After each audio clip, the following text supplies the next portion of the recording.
Pessoal, boa tarde a todos. Sejam muito bem-vindos ao terceiro e último dia de Wickbar Day, o maior evento de securitização do país. Estamos muito felizes em receber vocês aqui hoje e, dando sequência ao nosso evento, eu vou apresentar agora a sala Solis Investimentos, que trará como tema Existe um FDIC feito para você, a matriz SWOT dos FDICs na visão dos investidores. Bom, pessoal, aproveitem o bate-papo, façam perguntas no chat, fiquem à vontade e eu vou deixar agora vocês com a Solis. Aproveitem.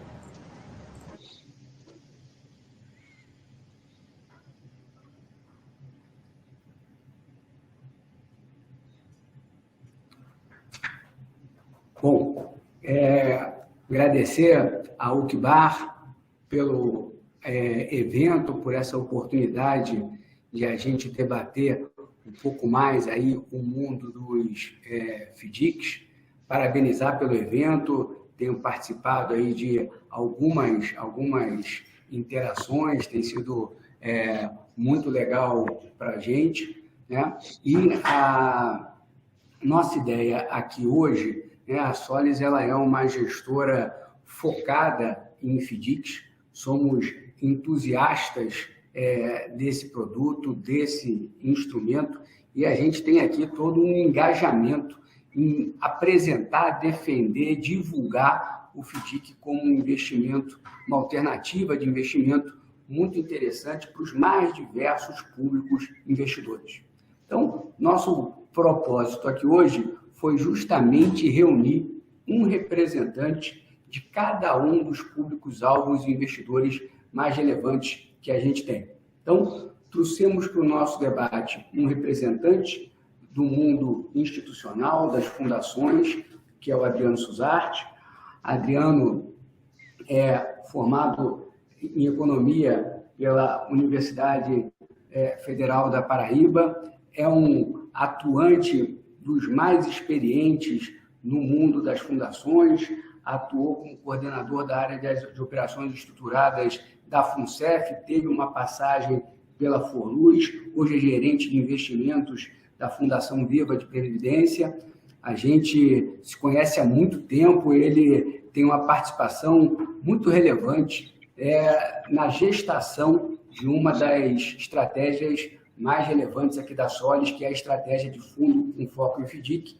Nosso primeiro veículo foi um fundo exclusivo que a gente fez lá em 2010, 2011, por uma demanda do time coordenado pelo Adriano. Do lado do mundo dos gestores, a gente trouxe o Paulo Kline. Paulo, ele é o Head de Investimentos de Renda Fixa na Western, uma das maiores gestoras do país, possivelmente uma das maiores gestoras do mundo.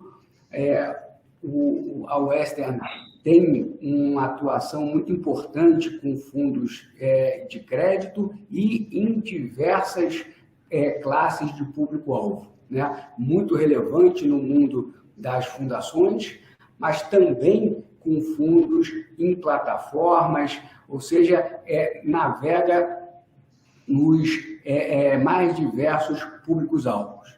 E a gente também convidou para participar do nosso evento e está aqui nos desafios operacionais para se juntar a nós, o Leon Goldberg, da XP, responsável pela parte de parcerias institucionais e análise das gestoras, ou seja, toda gestora que quer levar um fundo para a plataforma passa pela análise do time do Leon, né? Então, ele acompanha muito de perto os gestores que, de alguma maneira, têm um vínculo com uma estratégia relacionada aí a FDICs, né? Então, a ideia do debate hoje é justamente ouvir dos mais diversos perfis de investidores quais são aí as forças, quais são os desafios, os cuidados, as oportunidades que a gente precisa ter quando está pensando em um FDIC, né? Então, cada um de vocês Paulo e Adriano, já investiram, investem em FDICs. No caso do Leon, distribui FDICs. E a ideia que eu queria explorar com vocês aqui é entender assim, qual é a contribuição que vocês enxergam que um FDIC pode dar pensando no portfólio dos seus investidores. O que vocês consideram atributos importantes de serem observados num FDIC? Paulo, se você puder começar. Claro, claro. Vocês estão me ouvindo bem? Estamos te ouvindo bem. Ótimo. Primeiramente, eu quero agradecer a Uquibar, a Solis, pelo convite da gente poder bater esse papo hoje aqui à tarde. Espero que seja proveitoso, acredito que será proveitoso, principalmente para discutir um segmento que eu sou um fã, confesso. Acho que tem assim, o segmento de asset-backed securities, né, usando um nome mais pomposo, mais bonito, que os americanos usam, em vez de usar o nome local, mas esse segmento de crédito securitizado em geral, né, e aí o FDIC talvez seja o principal instrumento, hein, é um segmento que tem uma escala gigantesca nos mercados globais. Aqui no Brasil só está começando, mas eu sou um fã, confesso, desse segmento. Acho que ele tem muito para crescer, né? Respondendo diretamente à sua pergunta, eu vejo diversas vantagens vamos dizer, eu chamo até de uma sub-asset class, né? Dentro do segmento de renda fixa, o segmento de crédito securitizado, né? É um subsegmento que tem diversas vantagens para um gestor mais, vamos dizer, mais generalista, como é o caso da Western, né? A Western, aqui no Brasil, ela não está ela não tem um foco específico em trabalhar com FDICs ou CRIs ou só crédito securitizado. A gente tem mandatos bastante amplos, né? E ainda assim a gente é um participante ativo nesse mercado. Por quê? Acho que essa é a grande questão. Eu vejo diversas razões para que você incorpore, né, esse segmento dentro do portfólio. Eu vou começar com duas aqui, que eu acho que são as duas, vamos dizer, mais importantes, mas depois, ao longo do bate-papo, a gente pode desenvolver outras. A primeira delas, para mim, é diversificação. E aí eu vou tentar qualificar o que eu chamo de diversificação. Quando eu tenho, aqui na Western, a gente faz gestão de portfólios de crédito em geral, não crédito securitizado. Em geral, um portfólio maduro da Western, né, de crédito, tem 120, 130 ativos, né? Então você fala, pô, um fundo que tenha 120, 130 ativos é um fundo bem diversificado, né? Só que quando você quebra esses 120 e 130 ativos do lado corporativo, o que você percebe é uma certa recorrência, né, de nomes e setores que são emissores frequentes, né? De tal modo que você tem 130 ativos, mas no final você tem menos, o número de setores e de empresas e de setores que emitem é menor. Então, de tal modo que quando você olha, a diversificação é verdadeiramente um pouco menor, porque você tem o risco sistêmico do setor, você tem o risco do nome, enfim, né? Quando a gente migra para o segmento de FDICs, eu consigo ter exposição a um segmento da economia real que eu não consigo ter exposição via crédito corporativo. E isso tem um efeito de diversificar o risco da minha carteira que eu não consigo fazendo atuando só no segmento de crédito financeiro ou de crédito corporativo. Eu me explico. Por exemplo, quando você entra em FDIC, em vez de você ter exposição né, a uma empresa que trabalha no segmento de educação, você pode ter exposição na verdade, ao risco inerente de financiamento dos alunos, dos estudantes, ao longo do ciclo de vida desse estudante na escola, né? Este tipo de ativo é algo que existe na economia, né? É um segmento importante, cada vez mais, né? A gente teve o FIES, que não foi uma experiência muito bem sucedida, agora a gente tem outras experiências de empresas financiando crédito estudantil, mas esse é um segmento que você não consegue se expor na sua carteira via crédito corporativo, né? você não consegue se expor na sua carteira a um segmento, por exemplo, de financiamento de carros usados. É dificílimo você você conseguir fazer essa exposição via só crédito corporativo. Você não consegue se expor a consignado. Né? Muitos bancos querem explorar o segmento de consignado. Se você é um gestor aqui do tipo da Western, ou mesmo o Adriano, quer dizer, ele não consegue se expor diretamente a crédito consignado, a não ser que ele se exponha através de um veículo que é o FDIC. Então, verdadeiramente, o FDIC ajuda a diversificar muito a carteira, né, do ponto de vista de permitir com que o gestor se expõe a determinados segmentos da economia, do lado real da economia, que você não consegue fazer de outra maneira. Então, esse acho que é a principal razão pela qual a gente tem um interesse muito grande e atua de maneira bem forte nesse segmento. Rapidamente, só para não estourar o meu tempo aqui, que o Ricardo é bravo, não deixa a gente estourar o tempo aqui, o segundo fator que eu acho importante é que essa diversificação ela vem com proteção. Né? Em geral, o que a gente percebe, e eu comparo muito o mercado de asset-backed securities, né, o mercado de FDIC aqui com o mercado de asset-backed securities nos Estados Unidos, o que a gente percebe é que o nível de subordinação, de garantias, over-colateralização, quando é o caso, das estruturas aqui no país, ela é maior do que, por exemplo, em um mercado desenvolvido. O que mostra que, no final, os ratings dessas estruturas, eles são, em geral, ratings bastante bons, bastante altos, né?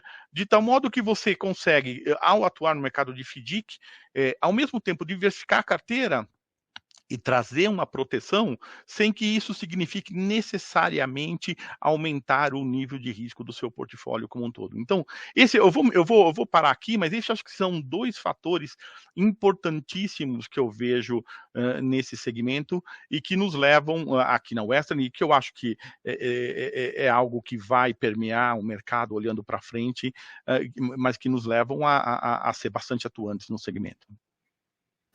Muito legal, Cline. Adriano, pensando na fundação, no institucional especificamente, né? O que o FDIC consegue agregar? Ricardo, boa tarde, Paulo, boa tarde a todos. Tá um pouquinho baixo, eu acho, Adriano. Talvez você falar um pouquinho mais perto. Está melhor agora? Está melhor sim. Perfeito. Bom, então, boa tarde a todos, boa tarde, Ricardo, boa tarde, Paulo. Parabenizar a Equibá pelo esse evento aí, a Solis também. E aqui na Fundação, hoje, atualmente, a gente não investe em FDICs. Né? Investimos no passado, realizamos esses investimentos no passado, mas atualmente a nossa política de investimento, as políticas dos planos, não prevêem novos investimentos. No entanto, essas políticas estão, no momento, sendo revisadas para o ano de 2022. Né? Haja visto aí o atual ciclo de alta da Selic, que traz uma atratividade aí para o crédito privado, né? Que passa, dentro deste segmento, acredito que a classe de FDIC aí, principalmente com essa estrutura, né, de securitização, ela passa a se tornar um dos principais veículos, né, como o Paulo colocou aí, a questão das garantias, como bem elencado aí pelo Paulo. Então, é importante as fundações, né, os fundos de pensão hoje estarem olhando essa estrutura do crédito privado e acho que é o item que vai nortear as políticas de investimentos aí para o próximo ano. Tá? Então, dando esse contexto aí, no olhar mais particularmente nosso aqui da Fundação, e focando aí nas principais contribuições, também colocaria aí o que o Paulo falou, né, que é a questão da diversificação, não poderia falar melhor, aí, utilizando aí os termos da área, né, o multicedente, o multisacado, isso facilita tremendamente a pulverização de risco, né, dentro dessa classe, dentro do veículo. E eu colocaria aí mais dois itens, né, que seria adicionar novas fontes de retorno. Isso é importante na classe de de renda fixa, você tem ali os títulos pré, os pós, você tem as NTNBs, então você precisa cada vez mais adicionar essas novas fontes de retorno, advindo do crédito privado. Essa garantia, né, dada aí, essa robustez do título, com as garantias pelas cotas, as cotas subordinadas, faz com que esse retorno se torne cada vez mais atrativo, né? Você tem uma camada, né, de proteção bem interessante, né? E por último aí, como a gente vê no atual momento, ele acabar reduzindo a volatilidade da carteira, né? Pela diversificação em si, né? E pela oscilação das cotas, né? A gente pode falar um pouco aí do atual momento, onde você tem principalmente o mercado de renda variável balançando bastante, e o setor, você tem as cotas aí do fundo que acabam oscilando bastante. Claro, no momento de estresse, né, todos os ativos você tem aí a precificação trazendo bastante, tendo volatilidade aí na precificação, mas em momentos como esse, você tem aí essa possibilidade aí de retirar a vol da carteira. Agora, quando a gente pega e dá uma olhada no histórico dos FDICs, né, a hora que a gente pega ali pós-531 para cá, fevereiro de 2014 para cá, a gente chegou a fazer esse estudo aqui na Solis, o número de FDICs que teve as suas cotas sêniores ou mezaninos atingidas por qualquer tipo de problema é muito, muito, muito perto de zero. É muito pequeno, é realmente desprezível, né? Agora, ainda assim, quando a gente vai olhar a participação dos FDICs, seja na indústria de fundos, seja na carteira das fundações, ainda é um instrumento com uma participação pequena, né? Eu fiz essa conta hoje, olhando os números mais recentes. No caso dos FDICs, são 260 bi no total para uma indústria de fundo de 6,7 tri, daí ao redor de 4%. Se a gente pensar em sêniores e mezaninos, que é o que nós investimos efetivamente, não deve dar 2%. Né? No caso das fundações, 1 tri de patrimônio e também não deve ter 20 bilhões, 2% que seja, né, alocados em FDICs. Então, queria ouvir primeiro você, Paulo, por que você entende que isso acontece? Essa é uma boa pergunta. Eu vou dividir essa questão em dois pontos, tá? Do lado da oferta e do lado da demanda, né? Verdadeiramente, eu acho que o maior problema hoje está do lado da oferta, tá? Como a Western, por exemplo, nós somos muito falta instrumentos para a gente investir, na verdade. Então, a gente sente necessidade de um número maior de ofertas. Se houvesse um número maior de oferta, provavelmente a gente estaria participando e teria um número de estruturas dentro da casa maior do que a gente tem. E olha que a gente tem hoje alguma coisa em torno de 30 estruturas de FDICs dentro da casa, mais ou menos, correntemente. Ao longo dos últimos anos, a gente analisou mais de 150, 200 estruturas ao longo dos últimos anos. Mas ainda assim, a nossa demanda é maior do que a oferta. Então tem um problema aqui que é relacionado à oferta. E aí eu tendo a dizer que a oferta ela é relativamente pequena, apesar da demanda estar lá, tá uma demanda ainda presente. Eu acho que uma parte da oferta ela não deslancha, porque os custos de estruturação ainda são altos. Então, para o emissor não é barato, né, você estruturar um FDIC. Principalmente se você quiser atingir diretamente investidores institucionais, por exemplo, a necessidade de ter um rating, né? Você tem que contratar toda uma estrutura de legal, isso tudo encarece, o que faz com que alguns emissores potenciais, na minha visão, que poderiam acessar debt capital markets, né? Acessar o mercado de capitais, eles resolvam trabalhar no segmento e ficar no no segmento bancário. E aí os bancos nadam de braçada, né? Pegam os recebíveis, eles, né, antecipam os recebíveis que estão lá, às vezes recebíveis de excelente qualidade, a precificação dos bancos nem sempre é a mais justa possível, mas quando você põe o custo de estruturação, às vezes eu entendo que isso freia um pouco do lado da oferta, né? Então tem um pouquinho aqui, um componente do lado da oferta que eu acho que ele pode, ao longo do tempo, melhorar na medida que a gente vá criando processos que barateiem você colocar uma estrutura em pé, né? As estruturas de multicedente, multissacados, Ricardo, que você é conhecedor profundo, você sabe, né? Não é barato, principalmente, por exemplo, para tentar acessar investidores como eu, né? Você fala, poxa, para atender o interesse da Western, eu tenho que ter uma estrutura aqui que tenha uma separação, então não acaba ficando muito barato e às vezes inviabiliza. Esse acho que é um componente. Do lado da oferta, da demanda, aí eu vou separar aqui o problema. Eu acho que do lado da demanda eu vejo dois problemas. O primeiro é um legado, tá? O que eu vejo? E eu vou dizer aqui da minha experiência de trabalhar com um conjunto grande de clientes institucionais, por exemplo, né? Os clientes institucionais, que seriam, né, compradores tradicionais para esse tipo de estrutura, eles, em geral, eles são um pouco refratários. E aí eu entendo que tem um pouco de história. No passado, cara, aí a gente pode até entrar aqui, né, e ficar conversando, mas no passado algumas dessas estruturas apresentaram problemas, né? Apresentaram problemas e problemas que ao longo dos últimos anos já foram sanados, problemas de fungibilidade, problemas de cessão de direitos creditórios em duplicidade ou de cessão de direitos creditórios inexistentes. A gente teve aí, isso eu estou falando de 6, 7, 8 anos para trás, né?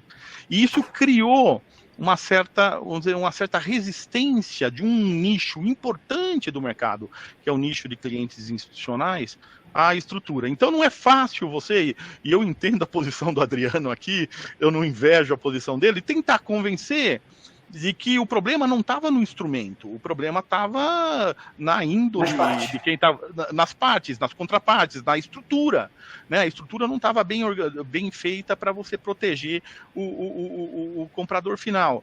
Mas é o que é, aconteceu isso e eu vejo, por exemplo, lidando hoje, a gente tem quase 90 fundos de pensão dentro da casa, eu vejo que não é trivial você convencer quem tem essa experiência ruim do passado, ou quem se lembra dessa experiência ruim do passado, de que não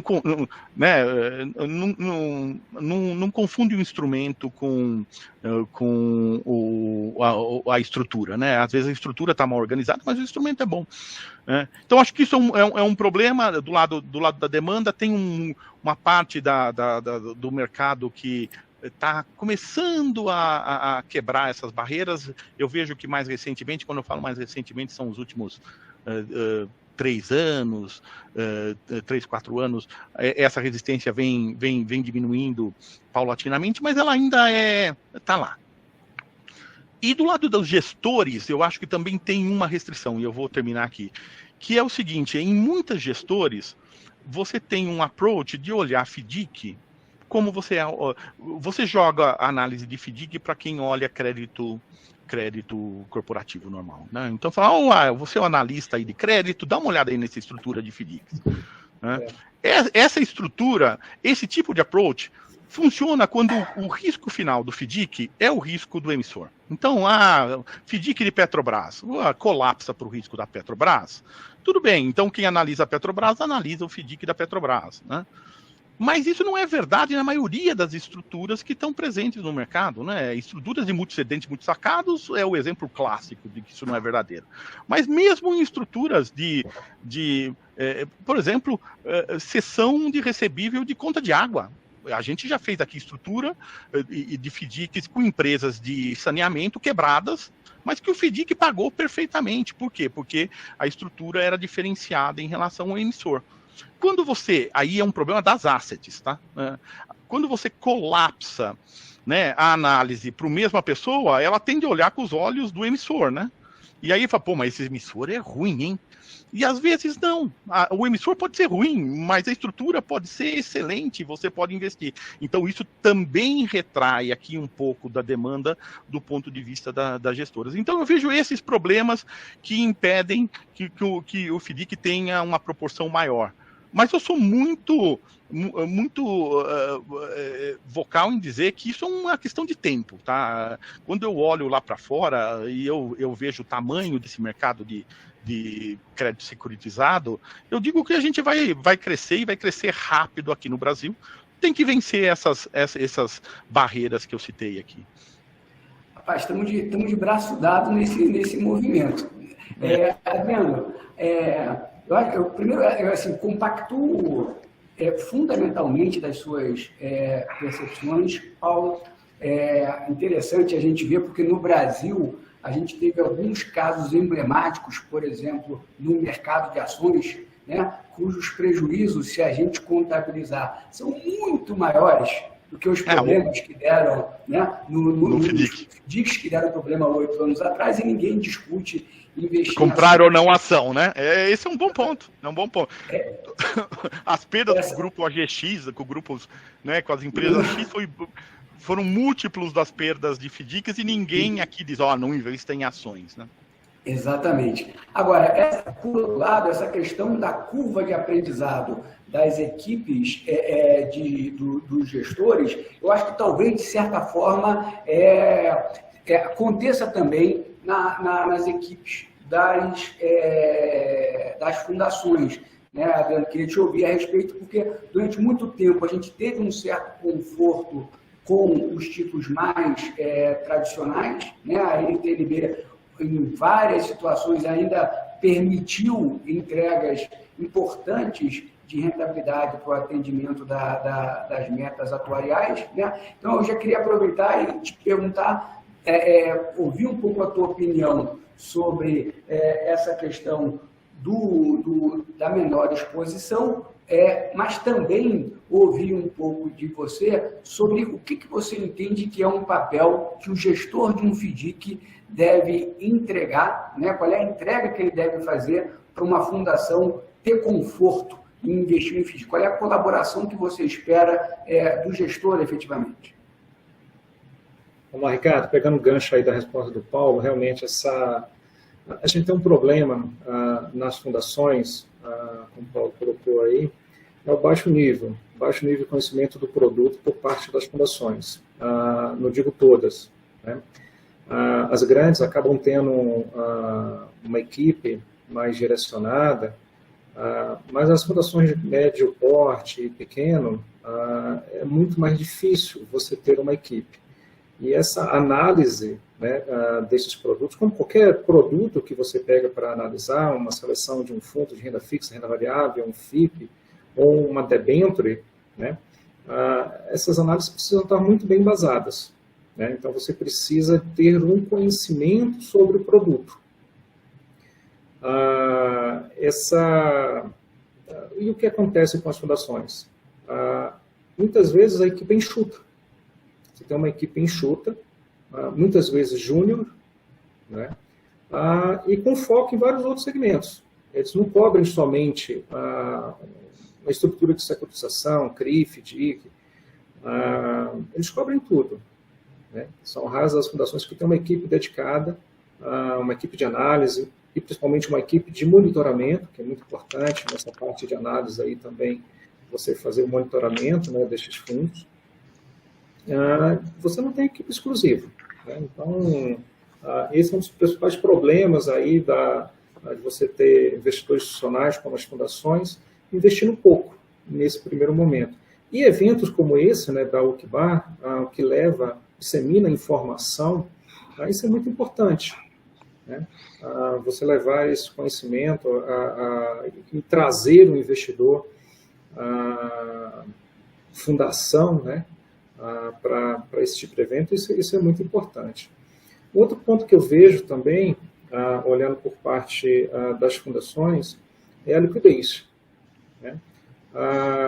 são ativos que você acaba entrando e dependendo da fração e ultimamente você tem uma disseminação muito grande dos planos CDs, né, dos planos de contribuição definida, onde a duration desse passivo acaba sendo um pouco menor. Então isso é observado também pelas fundações no momento do investimento.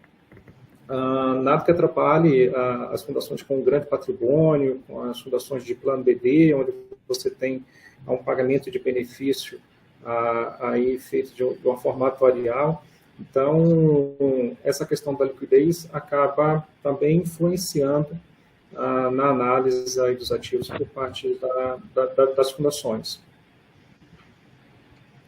Agora, eu acho que o Leão conseguiu entrar agora. Leão, vamos ver se está a postos agora. Você está mudo. Ih, rapaz, continua mudo.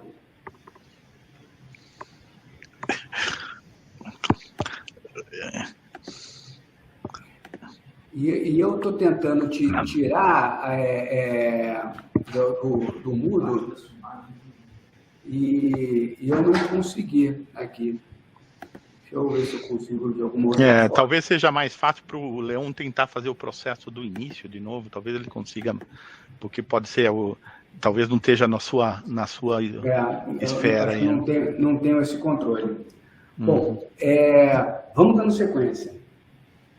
A gente teve, no ano passado, uma crise super importante, né, e que atingiu frontalmente aí, num primeiro momento, principalmente os ativos de crédito, né, e os ativos em relação a que risco, né, que problemas eles poderiam ter. Uma classe que vocês já mencionaram, que é uma das nossas especialidades, que são os multicedentes multissacados, justamente por darem crédito às pequenas e médias empresas, né, estava entre aquela classe talvez mais percebida como de risco para os investidores. Paulo, do lado dos portfólios de vocês, como é que foi o desempenho dos FDICs que vocês investem? Essa é uma pergunta interessante. Você sabe que, talvez, pelo fato da gente já investir em FDICs em décadas, né?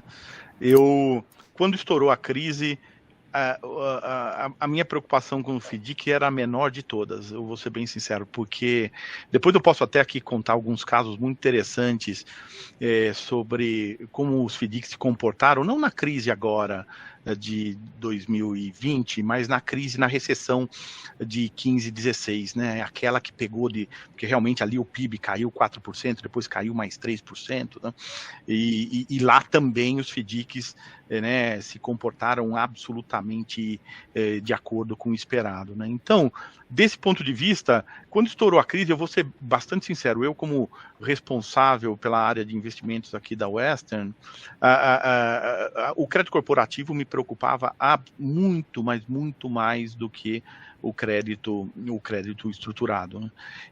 Por uma razão bastante simples, porque em geral, isso é a norma, em geral, as garantias que suportam essas estruturas no Brasil, elas são boas. Em geral, as estruturas por trás, as garantias, a colateralização ou a subordinação, elas te dão uma proteção em excesso a cenários de estresse, né?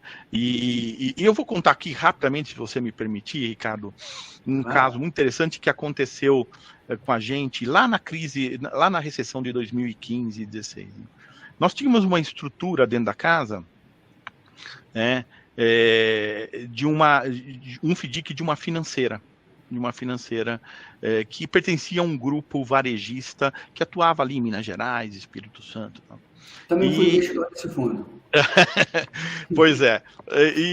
E aí o que aconteceu? A gente estava monitorando o FDIC estava perfeito, não tinha, né, a inadimplência estava ok, estava tudo dentro do que era, vamos dizer, um padrão histórico de comportamento.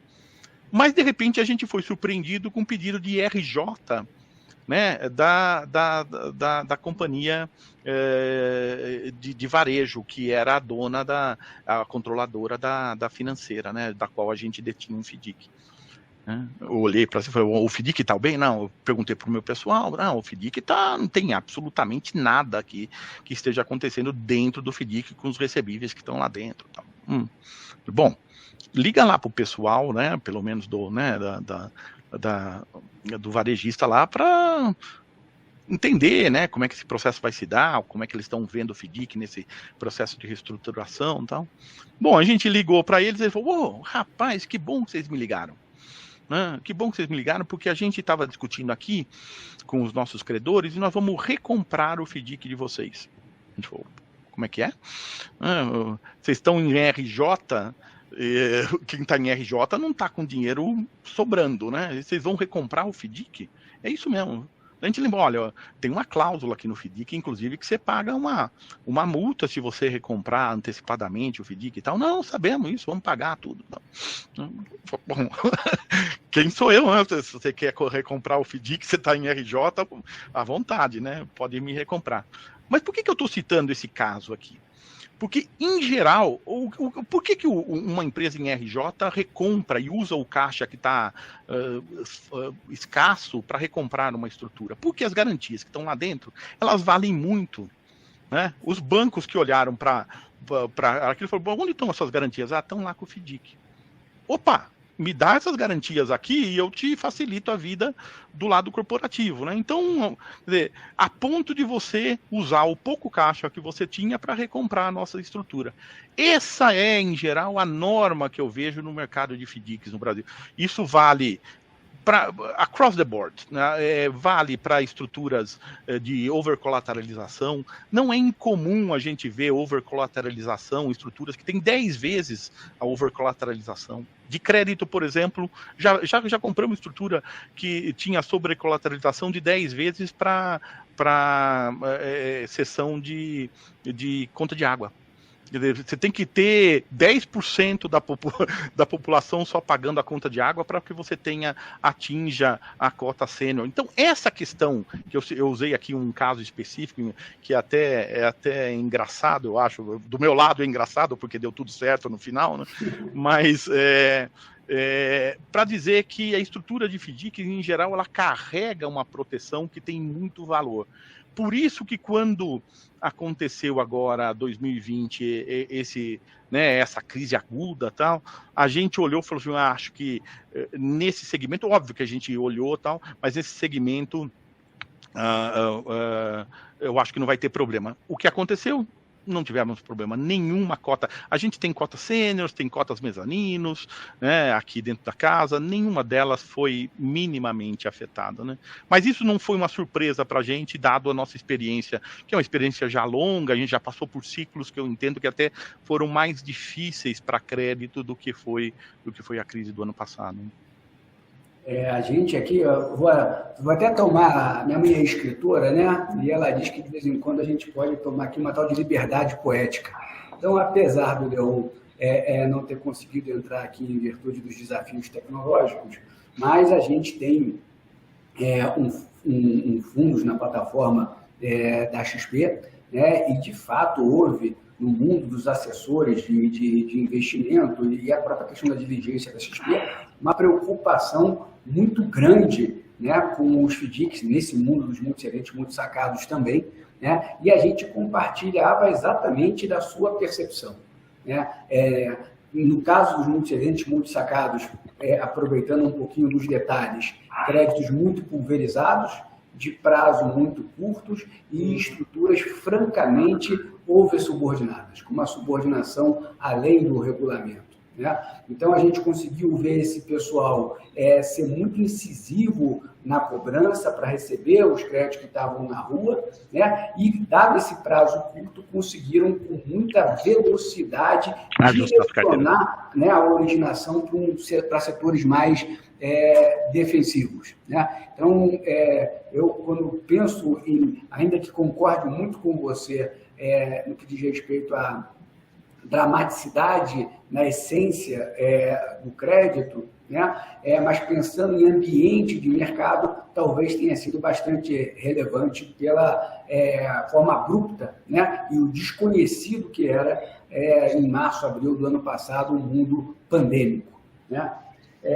Agora, olhando... O Adriano... desculpa. Oi, Ricardo. Desculpa aí. Não, só comentando também, tive no passado, né, tive um evento também muito parecido com o do Paulo. Uma estrutura de FDIC, né, muito sacado, onde você tinha uma carteira de giro, o giro da carteira ali era aproximadamente 6 meses, né, 180 dias. E no momento que veio a crise, né, o gestor segurou a originação de recebíveis, né? E isso é importante, fundos como esse, você ter o time, né? Olha, veio uma crise, vamos segurar, a crise pega por toda a economia, foi um pouco antes aí de 2015, 2016, como o Paulo colocou, e o gestor segurou, mas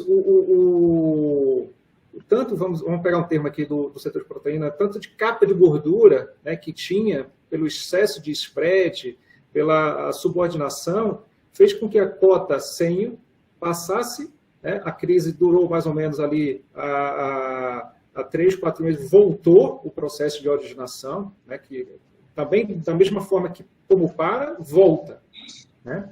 E aí voltou no processo de originação, e esse foi um período onde esse excesso de subordinação, excesso de spread que você tinha nos créditos, segurou ali a rentabilidade da cota 100. Necessariamente não foi necessário, né, acabar com o fundo, e retomamos o processo normal de originação. Era um fundo que ainda estava no meio do ciclo, no meio da vida,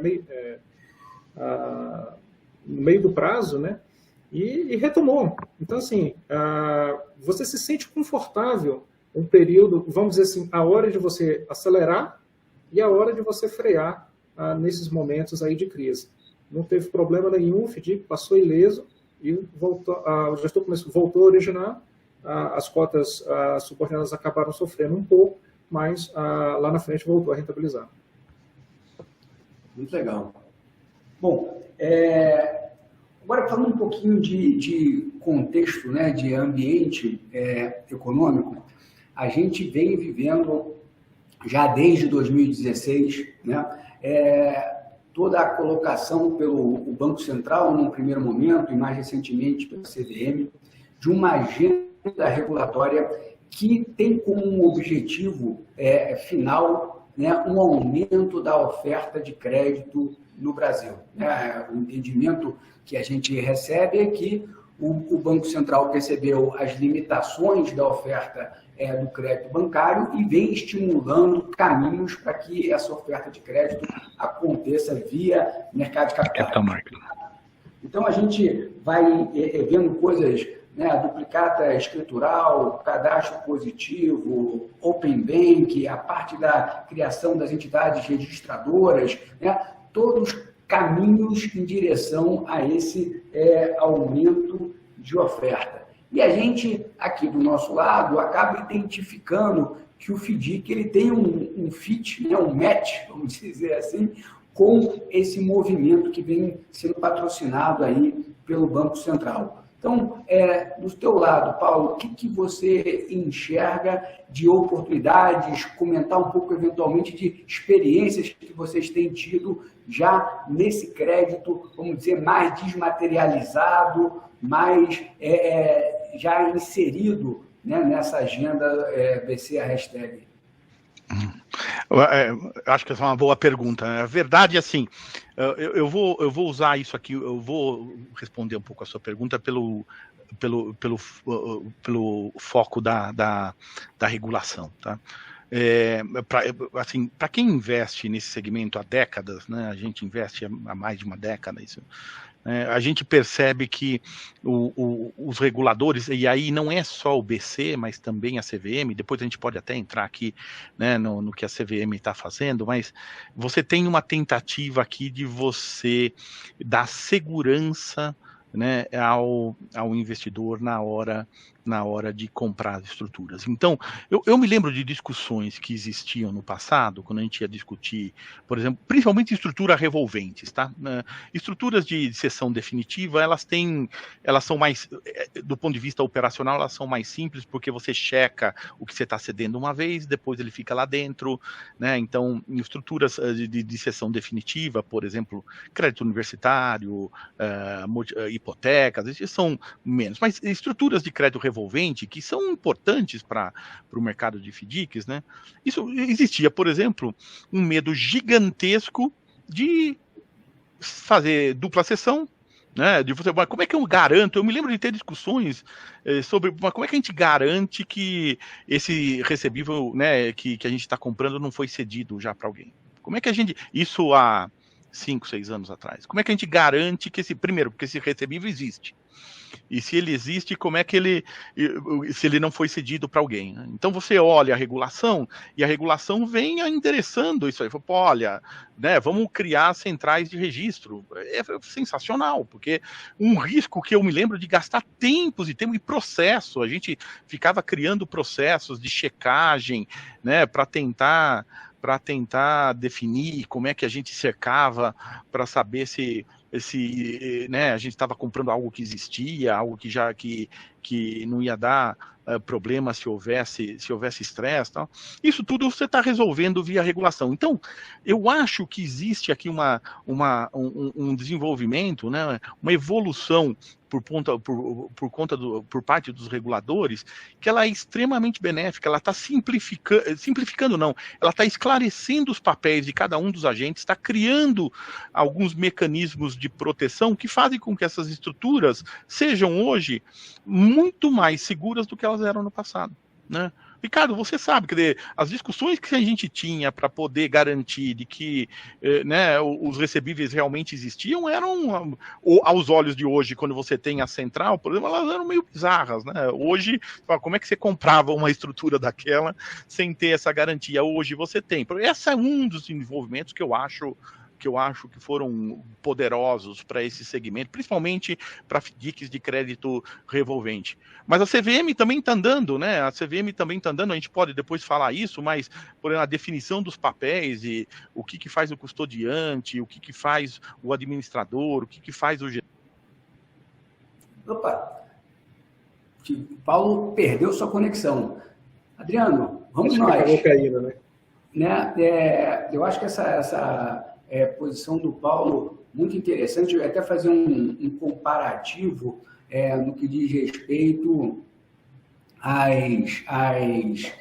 como ele colocou, a questão da visão, né, do gestor escolhendo os créditos, né? Porque muitas vezes o gestor do crédito tradicional ele está preocupado, focado na adimplência.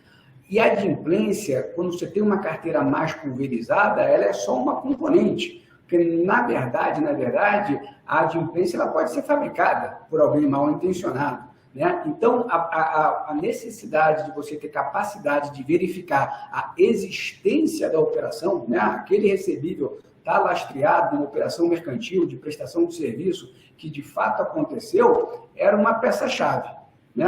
Agora, eu queria ouvir, Adriano, olhando essa evolução, né, do mercado de crédito, esse trabalho do crédito está vindo para o mercado de capitais. Você enxerga de alguma maneira isso sendo um estímulo, uma provocação para que as fundações aumentem suas alocações em FDIC?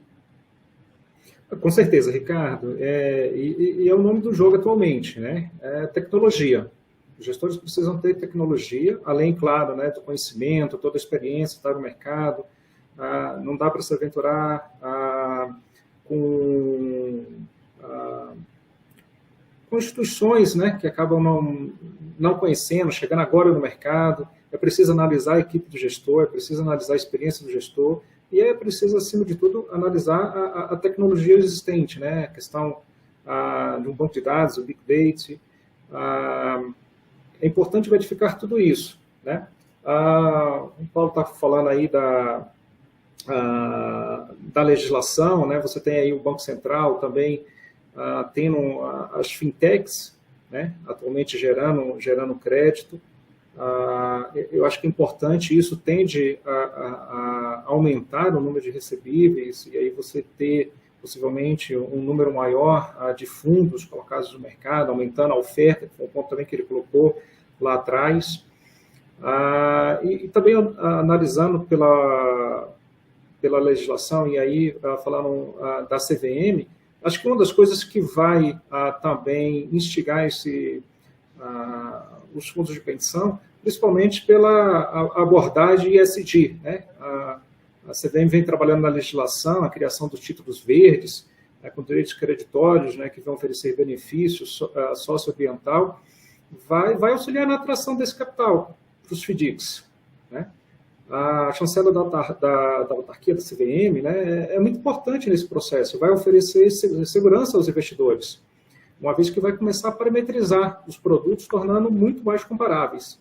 Então, eu acho que esse ponto aí vai ser muito importante, essa mudança da legislação, e com essa abordagem aí, né, que é um tema que se conversa muito em renda variável, em crédito, e vai ser um tema aí também importante para os FDICs. Agora, eu estou de volta aqui, gente. Vocês estão me ouvindo bem? Desculpa aqui. Aconteceu algum problema aqui, foi da nossa rede aqui. Eu peço desculpas. Que isso, não vai ser nada. Agora, a gente estava conversando, estávamos passando sobre a questão da agenda BC+, e o Adriano derivou um pouco justamente para a evolução normativa, que você também tinha comentado um pouco, né? E tem um aspecto super importante que acabou sendo objeto até de um ponto de conversa numa outra sessão que eu participei hoje na hora do almoço, que é a possibilidade do acesso dos FDICs para o público de varejo, né? E a provocação lá foi se a entrada do público de varejo ela era transformadora para o mercado de securitização no Brasil, né? E um pouco do que eu coloquei era talvez ajustar um pouquinho a pergunta, né? Ela não é um turning point, a entrada do varejo, mas me parece que o investidor pessoa física brasileiro vem ambicionando cada vez mais retornos diferenciados daquele que ele obtém, né, nas aplicações tradicionais. Então, em se materializando a possibilidade do investidor de varejo entrar, passar a investir em FDICs, Paulo, o que você entende de impacto na indústria de fundos e até um pouco como é que você enxerga isso sob a ótica do investidor? O ponto é bom, né? Do meu ponto de vista, o que eu acho que tem aqui como oportunidade de negócios é que você abre uma nova frente, né, de tentar, quer dizer, trabalhar um produto para clientes, pessoas físicas diretamente, né? Verdadeiramente, eu acho, hoje, com o número de participantes que já existe no mercado, eu já acho que existe uma demanda não atendida, né?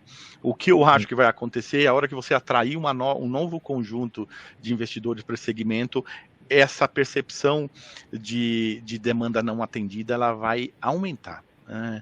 A gente chegou a tocar esse ponto anteriormente, né? Eu acho que hoje, do nosso ponto de vista, quer dizer, já existe uma carência de oferta, né? Se a gente trouxer um novo segmento, e eu acho que esse segmento vai gostar do produto, porque o produto é um produto atrativo, então, essa carência de oferta vai se acentuar.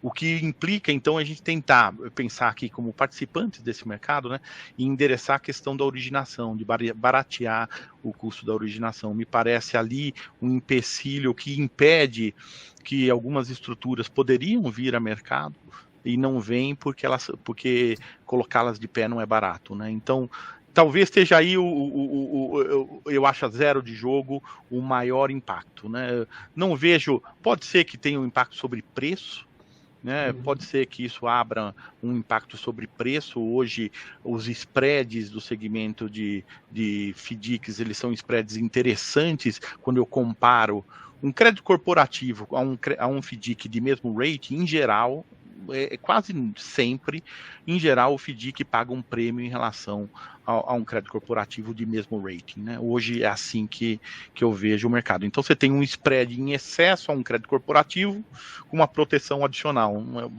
É no-brainer, né? Por que não fazê-lo, né? Então, eu olho e falo, é isso que eu quero. Eu quero o mesmo rating mais prêmio, é esse ativo que eu quero. Talvez a entrada, e na medida que você ganha escala, esse diferencial entre crédito corporativo e crédito estruturado, crédito securitizado, se feche, né? Mas se fecha por uma razão positiva. O que nós precisamos, eu acho, endereçar é a outra ponta, é a ponta da oferta, né? A regulação ainda não atacou. Do nosso lado aqui, eu posso me comprometer em ajudar nesse sentido, né? Seja no mundo dos multicedentes, multissacados, a gente tem a nossa especialização, a gente vem trabalhando na construção de novas parcerias para aumentar aí o leque de oportunidades que a gente pode oferecer ao mercado, mas também no mundo das fintechs, né, onde a gente vem com a nossa estratégia de warehousing, pegando bons processos de crédito, boas oportunidades desde o seu início até que isso escale e a gente possa, então, fazer, vamos dizer, um spin-off, né, da nossa estratégia de warehousing e criar um FDIC dedicado para levar ao mercado. Mas, gente, estamos aqui já no nosso limite de tempo.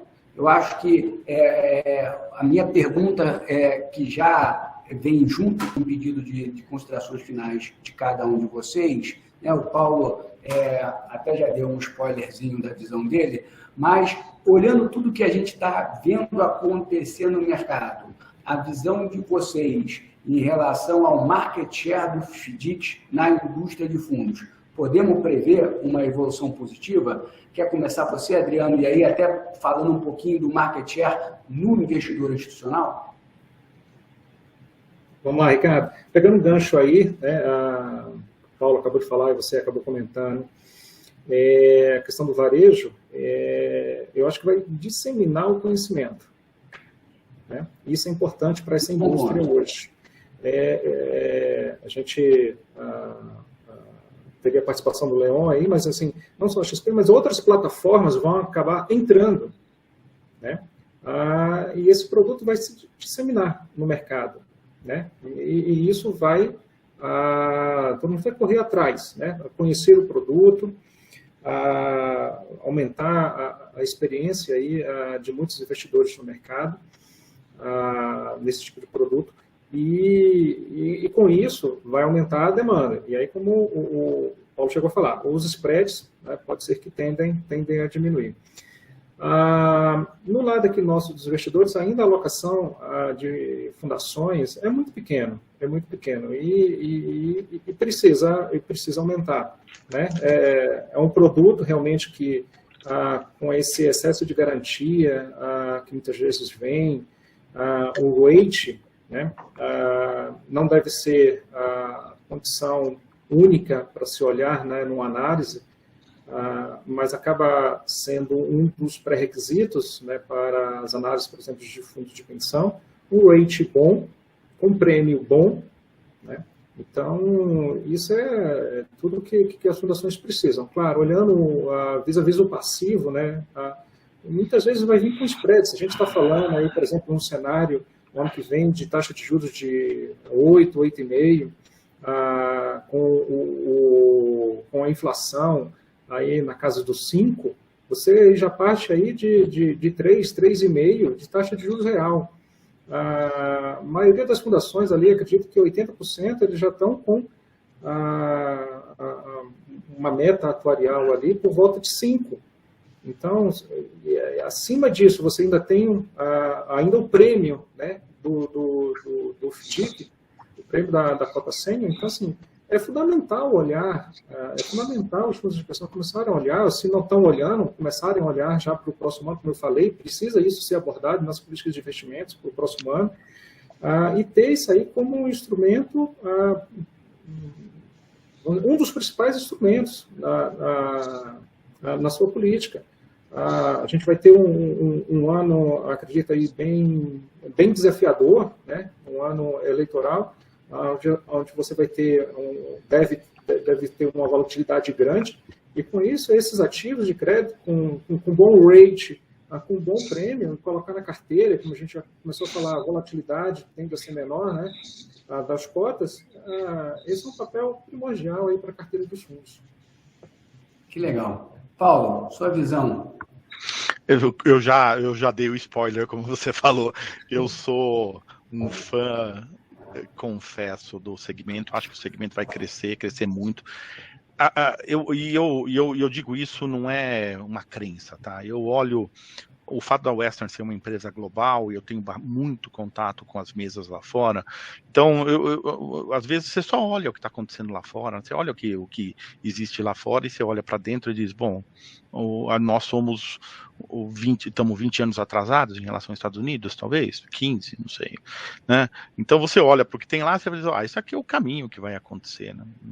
E tem segmentos de crédito estruturado que no Brasil ainda são inexistentes e que lá nos mercados desenvolvidos são mercados de trilhões de dólares. Eu vou citar só o que eles chamam de ABCP, que é Asset Backed Commercial Papers. Basicamente, esse é um instrumento que as empresas usam para financiar capital de giro em cima do lastro de recebível. Quem é que tem hoje no Brasil esse mercado? Está todo no banco. Os bancos dominam esse mercado de capital de giro para as empresas. Nos Estados Unidos, quem domina, os bancos têm um papel importante, você tem um segmento imenso de estruturas revolventes de curto prazo, de financiamento de capital de giro, que são esses, né, asset-backed commercial papers, que no Brasil pode ser feito via um FDIC, né, FDICs recorrentes. Tem estruturas? Tem, mas são incipientes. Nos Estados Unidos, grande parte desse mercado já desintermediou, já está no mercado de capitais via essas estruturas que aqui no Brasil são minúsculas. Então, quando eu olho lá fora e olho onde a gente está, eu vejo o gap, eu falo, só tem uma direção, a direção é para cima, vai crescer. Que legal. Bom, meus caros, é um privilégio para mim dividir aqui esse debate com vocês, não só pela inteligência, conhecimento, experiência que vocês têm para dividir, mas por comungarem do meu entusiasmo com os FDICs. Quero agradecer aos dois, ao Leon ainda que é ausente, como ele participou do nosso bate-papo de aquecimento, ajudou bastante, né? E nos transmitiu aqui algumas das visões dele, que também são motivadoras em relação a esse nosso mercado. Só faço agradecer a vocês, agradecer também a oportunidade do espaço que a Okibar nos ofereceu. Até uma próxima oportunidade e a gente vai se falando por aí. Obrigado a todo mundo que participou. Um grande abraço a todos, boa tarde a todos. Boa tarde, um grande abraço. Até mais. Até logo.